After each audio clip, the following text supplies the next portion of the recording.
Hello? Hello? Oh, anong balita? Hello? Hello? Sino to? Si Bob. Hello?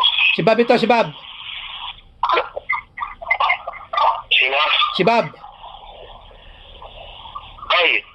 Ay! Oh. Ano? Anong gagawin natin? Magsalita ka mong paliwanag ka sa akin. Ano? Sige. Para magkaintindihan tayo. Sige, magsalita ka. Magpaliwanag ka sa akin sa lahat ng mga ginawa mo sa akin. Tol, pasensya na tol. Nagipit kasi ako nun eh. Talagang gipit. So, inaamin mo yung mga kasalanan ginawa mo sa akin. Lahat ng mga panggagago mo sa akin, inaamin mo. Ay, tol. Inaamin mo yung lahat ng mga panggagagong ginawa mo sa akin. Panluloko mo sa akin sa pera, inaamin mo. Parang gano'n lang tol, pero hindi naman lahat naman. Hindi parang ganon. Aminin mo yung totoo. Kasi nagtago ka sa akin eh. Sige tol, sige. Aminin ka na, sige. Gano'n na ginawa ko. Ngayon, tanong ko sa'yo, bakit mo ginawa sa akin yun?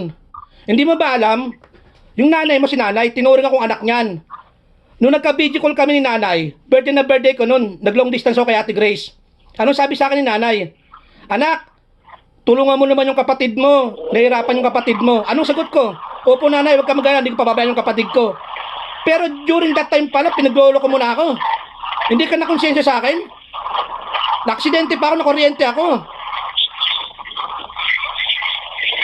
Hindi mo ba alam na kung ako nagkaroon ng trabaho, ako makakatulong sa'yo. Kaya nung time na yon, wala akong permanent trabaho. Kaya hindi ko lubos maisip na gaganyanin mo ako. Ikaw pa na tinuri kong kaibigan na kapatid. Sorry. Wala na magagawa, sorry mo. Nangyari na yon. Ang akin lang, ibalik mo yung pera ko. Ayun kung accept, ano ko sa'yo, ibabalik-balik ko sa'yo. Binibigyan kita hanggang January 15. Ibalik mo ang pera ko, Daniel.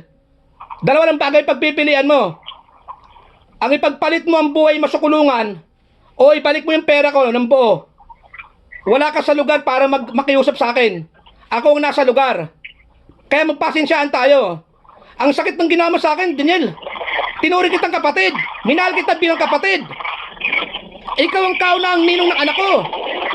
Hindi, sinayang mo pinagsamahan natin, putang ina pare, ginanon mo ako.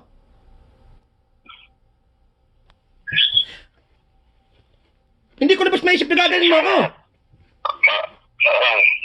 Sige.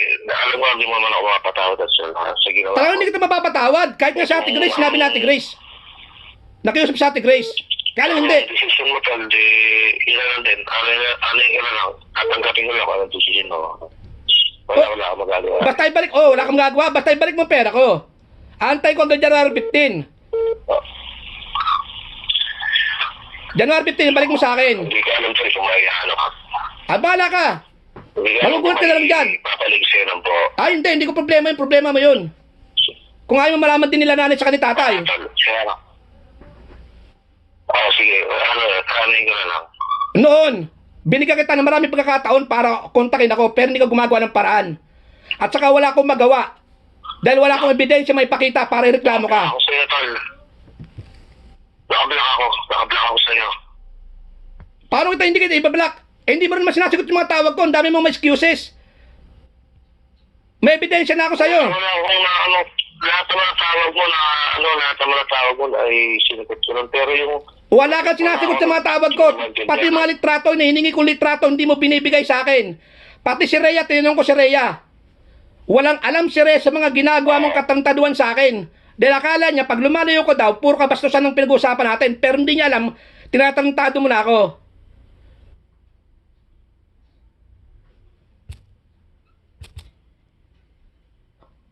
Hello? Hello? Tama ba ako? Tama ba sinabi ni Rhea? Oo. Wala akong problema dun. Ang akin lang, di ko lubos may isip. Mag-aaway tayo dahil sa pera. Putang ina, yun ang pinakaayaw ko, Daniel. Tinuri kita kaibigan, putang ina mo, pare. Masakit sa akin yun. Halos lahat ng sikreto ko, alam mo. Wala akong nilihim sa'yo dahil tinuri kitang kapatid. Pati si nanay, hindi mo malang naisip. Pag malaman ni nanay yung ginawa mo sa akin, ano mangyayari kay nanay? Hindi mo ba na pwede atakin si nanay? Pati si tatay magagalit sa'yo? Kaya pa, sold na kasi ako ng time na yun. Kahit pa, hindi mo dapat ginawa sa akin yun. Ang dami pa. Kaya lang kasi ang maisip mo. May pinapakita ka pa sa akin ng mga mga listahan? Hindi lang pala totoo. Tangina.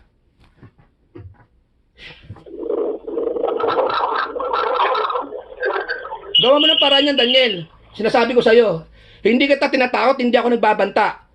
Pero pag sinabi ko, ginagawa ko. Lalo na may pera na ako. Maniwala ka sa akin. Alam ko. Gawa mo ng paraan yan. Binibigyan kita January 15. May ebidensya na ako, Daniel. May ebidensya na ako sa'yo. Nagtanong na ako sa mga kamag-anak kong pulis. Kaya lang sabi nila, hindi mo pwedeng iablan hanggat wala kang ebidensya, pero may ebidensya na ako sa'yo. Sige. Alam mo kung paano mo ko kontakin. Nagawa mo kung pagtarantaduhin at pagsikretohan at gumawa ka ng paraan, so alam mo rin kung paano gumawa ng paraan para maibalik ang pera ko at kung paano mo ko makontak. Alam na rin ni Kumari mo Shane, pero hindi na pala Kumari. Alam na rin ni Shane yung ginawa mo sa akin. Alam na rin niya. Kahit siya, hindi niya alam at hindi niya rin maarok na kung bakit nagawaan mo sa akin yun. Dahil alam niya kung gaano tayo magkadikit. Pati sila Aga. Pati si Mami Yo, sabi ni Mami Yo, hayaan mo na. Pero lang yun. Hindi ka ako, pinaghirapan ko yun. Patay na ako nung araw na yun. Putang na Daniel, ba't ginawa mo sa akin? Putang na mo. Hanggang ngayon, naging ito sa galit sa'yo. Naawa ako sa'yo na, nagagalit ako sa'yo, putang na mo. Akala ko ikaw yung magiging tunay kong kaibigan, kumpare. Tangina. Di mo pinaginiyangan, pinagsamahan natin? Kala ko kasi mababawi ko. Ano? Kala ko kasi mababawi ko noon sa time na yun. Lumubog din ako na lumubog talagang lumubog ako. Hindi ko maintindihan yung sabi mo. Hindi ko na alam ha. Kala ko nung panahon na mababawi ko.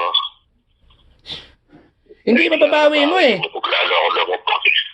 Hindi yun ang rason doon, mababawi mo. Yung ginawa mo sa akin panluloko, dapat maging totoo ka na lang sana sa akin. Pare gato, ito talagang totoo. Maintindihan kita, alam mo, napakadali kong kausap at hindi ako mayroong kausap, Daniel. Hindi mo ba naisip? Nung time na yun, wala akong trabaho. Nagsasideline lang ako. Muntik na ako mahuli. Nag-traffic aid ako sa highway. Kung ano-ano pinasukan kong trabaho.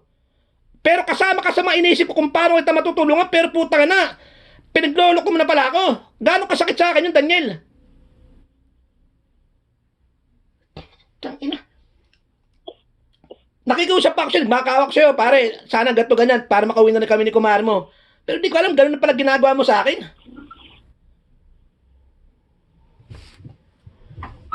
Ang iya. Ano sabi ko sa Daniel, binibigyan kita hanggang January 15. Huwag mong pagpapalit ang kalayaan mo sa pera. Dahil taga makukulong ka. Kahit bukas, pwede ko nang ipadala ang ebidensya ko sa'yo. Pero iniisip ko pa rin sila nanay sa tatay. Kung mahal mo magulang mo, gumawa ka ng paraan. Wala na akong magagawa pag na paraan. Sige. Papakulong na lang ako to. O, di mas maganda. At least sa'yo na mismo galing. Sige. Hirap na rin ako ngayon. Totoo lang. Hindi ko problema kung hirap na hirap ka. Dapat naghanap ka ng karamay, hindi ka naghanap ng kaaway. Hindi mo ba alam nasa abroad ako? Ako na maunang makakatulong sa'yo, tanga ka. Tangin mo, Daniel, nainis talaga ako sa'yo, tangin mo. Nanaawa ako sa'yo. Laki ng galit ko sa'yo. Pero kahit pa paano sa kabilang lahat, inisip ko pa rin sila nanay sa tatay. Pauwi na ako, Daniel, malapit na ako umuwi. Itong next year, uwi na ako. Kaya binibigyan kita ng pagkakataon. Ngayon, sa'yo na mismo galing, na wala kang magagawang paraan, makukulong ka. At maalaman din nila nanay yan.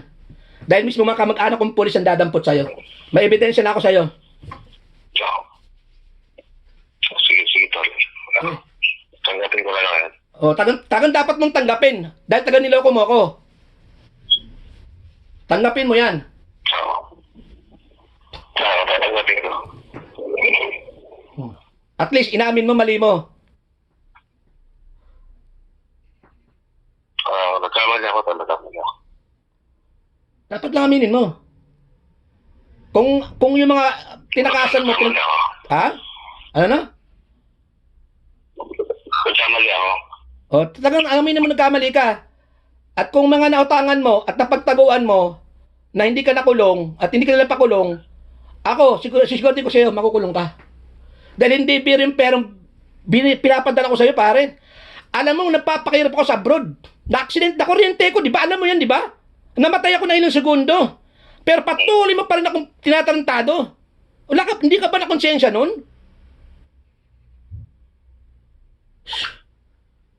Paano yung pamilya ko kung natuloy na ako namatay ako?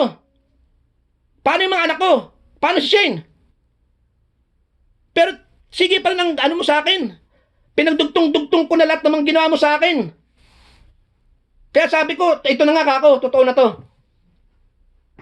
Pati sa Ate Grace, isa yan sa magiging testigo ko na ako nagpadala ko ng pera sa'yo. Wala, Daniel. Akala ko matalino ka, negosyante ka.